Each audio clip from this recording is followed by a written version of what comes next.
Okay, तो आज अब जो हम लास्ट स्टेटमेंट पढ़ने जा रहे हैं वो है हमारा फोर लूप। बेसिकली अगर हमें कई बार कुछ इंस्ट्रक्शंस को बार बार रिपीट कराना होता है तो उसको रिपीट कराने के लिए हमारे पास जो स्टेटमेंट है वो है फोर लूप। इसको हम इटरेटिव स्टेटमेंट्स भी कहते हैं, इसको हम लूपिंग स्टेटमेंट्स भी कहते हैं।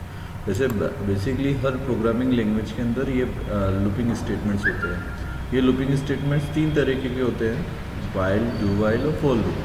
बट अपने लिए ये दो ही तरीके के यूज़ में आएंगे। मतलब हम पाइथन प्रोग्रामिंग में दो तरीके के लूप को यूज़ करेंगे, फोर और वाइल लूप।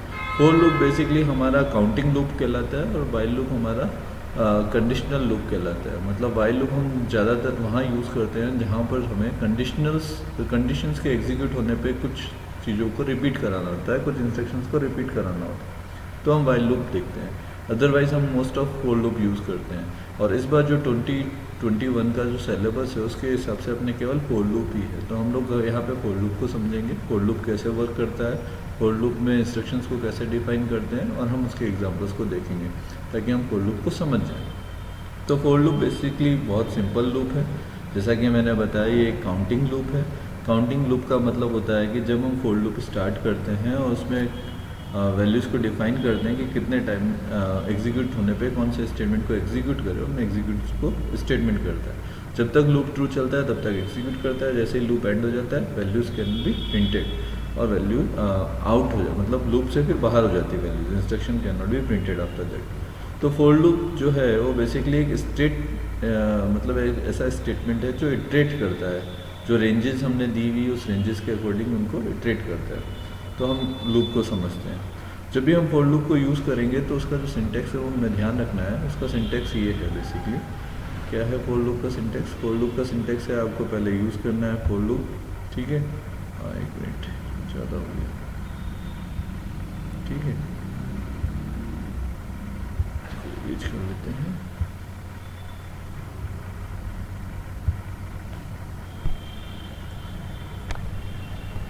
ठीक है, फोर लूप का जो सिंटेक्स है वो बेसिकली ये है सिंटेक्स कि फोर लूप, फोर लगाया, उसके आगे आपने कंट्रोल वेरिएबल लिखा जो आपको लेना है, फिर आपने इन लगाया और सीक्वेंस लगाया। सीक्वेंस का मतलब है उसको कहाँ तक एग्जीक्यूट करना है, उसकी रेंज हमें डिफाइन करनी पड़ेगी और रेंज हमारी सीक्वेंस कहलाएगी।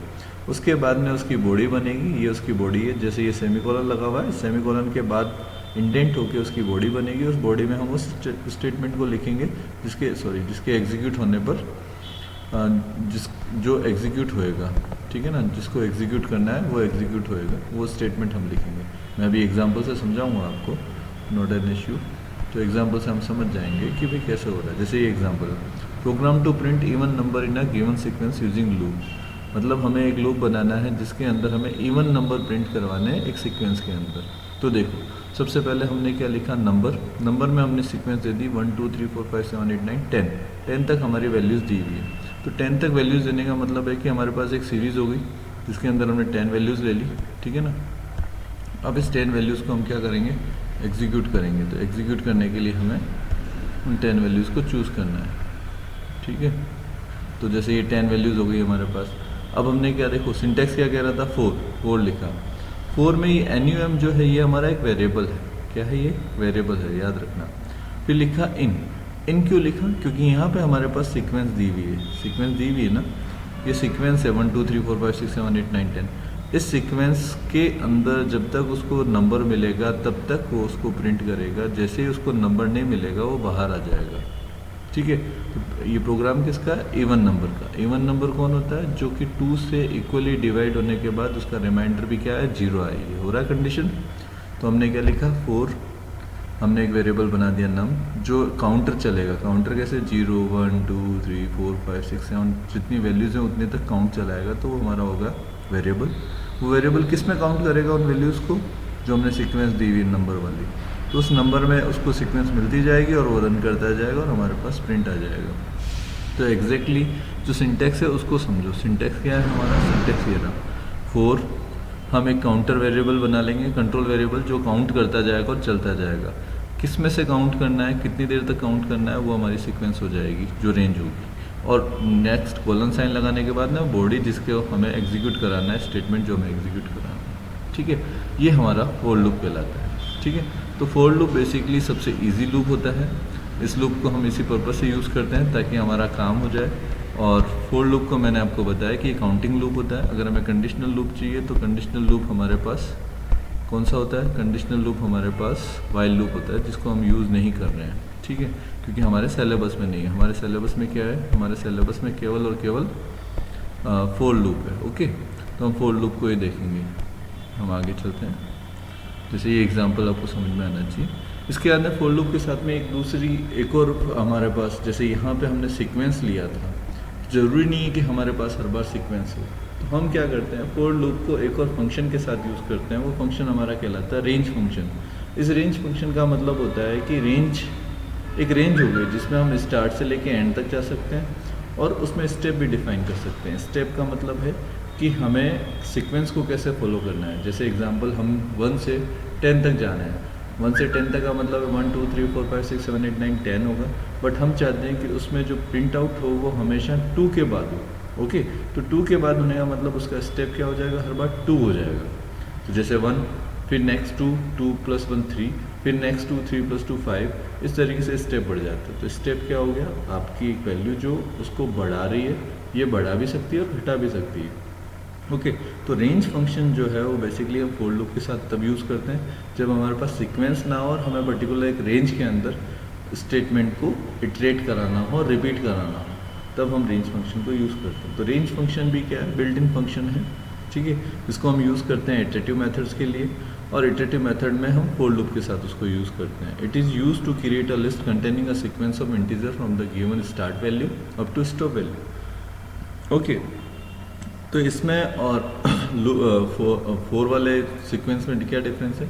लिस्ट के सीक्वेंस के अंदर हम पर्टिकुलर सीक्वेंस ही दे रहे हैं। रेंज के अंदर हम स्टार्टिंग रेंज और एंडिंग रेंज दे सकते हैं और हमें उनको किस तरीके से बढ़ाना है या घटाना है वो स्टेप हम वहाँ पे डिफाइन कर सकते हैं।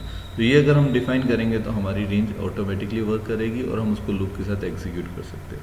जैसे एग्जांपल, यहाँ पे बहुत सारी रेंजेस दी हुई है, उन रेंजेस को समझो, आपको समझ में आ जाएगा। जैसे लिस्ट रेंज 10 दिया हुआ है तो इसके अंदर 10 वैल्यूज प्रिंट हो गई।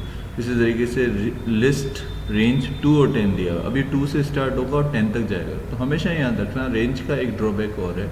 ड्रॉबैक ये है कि लिस्ट स्टार्ट तो स्टार्ट नंबर से होती है बट एंड उससे 1 से कम में होती है। जैसे यहाँ 2 से 10 दिया हुआ है, ठीक है, तो 2 से 10 स्टार्ट होगा, मतलब 2 से स्टार्ट होगी पर लास्ट कहाँ तक जाएगी? 9 तक, 10 तक नहीं जाएगी। तो आपके पास वैल्यूज़ कितनी आई? आप काउंट करो, आपके पास वैल्यू कितनी आई? केवल और केवल कितनी? 8 वैल्यूज़ आई आपके पास, ठीक है।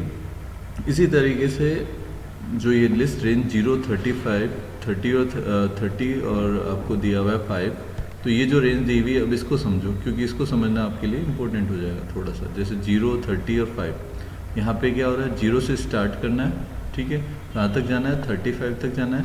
तो इसका मतलब क्या हो गया? 0 से 35 तक ना जाके ये 34 तक जाएगा, ठीक है। और स्टेप क्या है? हर बार 5 का प्लस लेगा। इट मीन्स पहली वैल्यू क्या होगी? 0 + 5, नेक्स्ट वैल्यू क्या हो जाएगी? 5, ठीक है। फिर नेक्स्ट वैल्यू 5 + 5, तो आपके पास नेक्स्ट वैल्यू क्या आ जाएगी? 10, इस तरीके से 15 और इस तरीके से वैल्यू बढ़ेगी। तो लिस्ट रेंज, लिस्ट तो आपका लिस्ट हो गई और रेंज यहाँ पे अपन ने डिफाइन कर दी। तो उसकी स्टार्टिंग वैल्यू 0 से 30 से और स्टेप बाय 5। तो अब मेरे को लगता है कि आपको स्टेप वाला मीन्स आपका क्लियर हो गया होगा कि स्टेप मीन्स व्हाट। तो स्टेप मीन्स क्या है? स्टेप का मतलब है कि आपकी जो रेंज है उस रेंज के अंदर स्टेप को काउंट करते हुए आगे बढ़ाना है, ठीक है। ये स्टेप का पर्पस हो जाता है, ठीक है। ये स्टेप बढ़ते हुए में भी जा सकता है और घटते हुए में भी जा सकता है, याद रखना, ठीक है। जिस तरीके से नीचे नेक्स्ट वाला एग्जांपल देखो आप। नेक्स्ट वाले एग्जांपल में क्या दिया हुआ है? 0, ठीक है, और कहाँ तक दिया? 0 से -9 तक और -1 तक जाना है। इट मीन्स 0 से तो स्टार्ट होगा, फिर कैसे जाएगा? -1, हर बार -1 का इंक्रीमेंट कर रहा है, तो -1 -2 -3 -4 लास्ट -8 तक जाएगा। तो इसी को हम बोलते हैं रेंज फंक्शन। तो हमारे जो लूप है वो 2 तरीके से हम यूज़ कर सकते हैं, कौन कौन से तरीके से? एक तो सीधा simple function for loop use करके सीक्वेंस में देकर, और दूसरा जो है हमारा रेंज में देकर। तो फंक्शन और रेंज हम दोनों यूज़ करके इटरेटिव स्टेटमेंट्स को बना सकते हैं। अब जैसे ये एग्जांपल देखो, यहाँ पे 4 नम इन रेंज दिया है, रेंज का मतलब 5। अब आगे कोई वैल्यू नहीं दी है तो हमेशा याद रखना बाय डिफॉल्ट जो वैल्यू होगी वो 0 से स्टार्ट होगी और एंडिंग वैल्यू जो दी गई होगी वो होगी, तो वो 5 कहलाएगी, ठीक है। तो यहाँ पे देखो ये प्रोग्राम क्या कर रहा है? 4 नम, ठीक ठीक है ना, इन रेंज 5, मतलब ये 0 से स्टार्ट होके, सॉरी 0 से स्टार्ट होके कहाँ तक जाएगा, ये 0 से स्टार्ट होके 5 तक जाएगा। तो अब आगे प्रोग्राम क्या कह रहा है, यहाँ पे 0 से स्टार्ट होना है, 5 तक जाना है, और हमेशा नम इज़ ग्रेटर देन 0 होना चाहिए। तो नम जब तक ग्रेटर देन 0 चलेगा तब तक चलेगा। तो लूप फर्स्ट स्टार्ट होगा, ठीक है। फर्स्ट स्टार्ट होते ही आपने नम लिया, नम इंटू 10, तो आपने 0 से स्टार्ट करना है, ठीक है। अब यहाँ कंडीशन चेक की उसने, 0 से ग्रेटर देन आना चाहिए, तो 0 अगर स्टार्ट हो रहा है तो ग्रेटर देन नहीं है, तो इसको स्किप कर देगा, बाहर आ जाएगा। फिर 5 की जगह क्या हो जाएगा, 1 आया, 1 इज़ ग्रेटर देन 0 हो गया, तो 1 इंटू 10 हुआ, ठीक है। 1 इंटू 10 10 हुआ, तो इसने 10 प्रिंट कर दिया। फिर ऊपर गया बढ़ा, क्योंकि 5 तक जाना है, तो रेंज 5 का मतलब क्या हो गया, जो यहाँ रेंज 5 का मतलब है वो 0 से 4 तक जाएगा। कहाँ तक जाएगा, 0 से 4 तक हो गई 5 रेंज, 0 1 2 3 4, और उसको उसने मल्टीप्लाई कर दिया, दैट इज़ द एग्जीक्यूशन। तो इस तरीके से लूप वर्क करता है, ठीक है। होप आपको समझ में आ रहा होगा, ठीक है। तो लूप का मतलब आपको समझ में आ गया कि लूप किस तरीके से वर्क कर रहा है, ठीक है, और रेंज कैसे वर्क कर रहा है ये भी समझ में आना चाहिए। फिर है नेस्टेड लूप। नेस्टेड लूप का मतलब होता है लूप इनसाइड लूप, मतलब नेस्टेड, वैसे नेस्टिंग एक कंडीशन है, उस कंडीशन का मतलब होता है कि एक कंडीशन के अंदर ही दूसरी कंडीशन को हम डिफाइन कर दें, तो हम उसको बोलते हैं नेस्टिंग। तो अगर हम लूप के अंदर ही एक और लूप को लगा देंगे तो उसको हम बोलेंगे नेस्टिंग लूप्स। इसी तरीके से अगर हम इफ कंडीशन के अंदर एक और इफ कंडीशन लगा देंगे तो उसको बोलेंगे हम नेस्टिंग इफ, ठीक है। तो अ लूप में contain another loop inside, a loop inside another loop is called nested loop. ये तो बेसिकली हम अपने पर्पस से लेते हैं, जैसे यहाँ पे एक एग्जांपल दिया हुआ है आपको कि वेरिएबल 1 इन रेंज डिफाइन किया गया, फिर 4 वेरिएबल 2 इन रेंज डिफाइन किया गया, और दोनों को हम यूज़ कर रहे हैं। तो ये एक जो है हमारा, ये लूप हमारा क्या कहलाएगा, नेस्टेड लूप कहलाएगा, ठीक है। तो लूप आपको समझ में आया होगा होपफुली, ठीक है। ये हमारा नेस्टेड लूप है, क्योंकि पहला लूप ये हो गया, दूसरा लूप ये हो गया, इसको हमने बोला नेस्टेड लूप, ठीक है। ओके, तो hope you understand the loops and iterative methods and range functions. While loop हमारे इस बार के सिलेबस में नहीं है 2021 की, फिर भी मैं आपको मोस्ट ऑफ एग्जांपल्स बताऊंगा वाइल लूप के, क्योंकि while loop basically conditional loop है और फोर लूप जो है वो हमारा काउंटेड लूप है। Okay fine, thank you.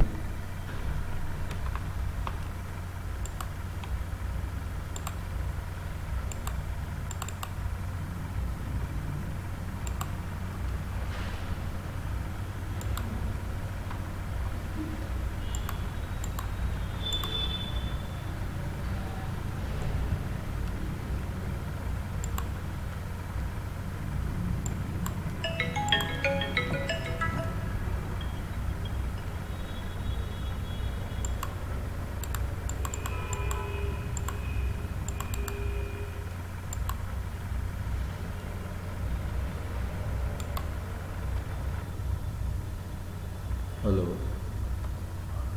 क्या हुआ? तो मैं ऑफिस बैठा ना, तो क्या हो गया, कुछ काम है क्या? तो फिर अभी आ जाऊँगा।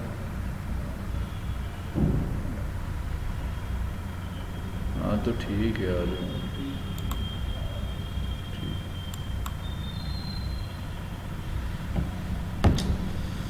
अरे यार कोड नहीं हुआ इसकी।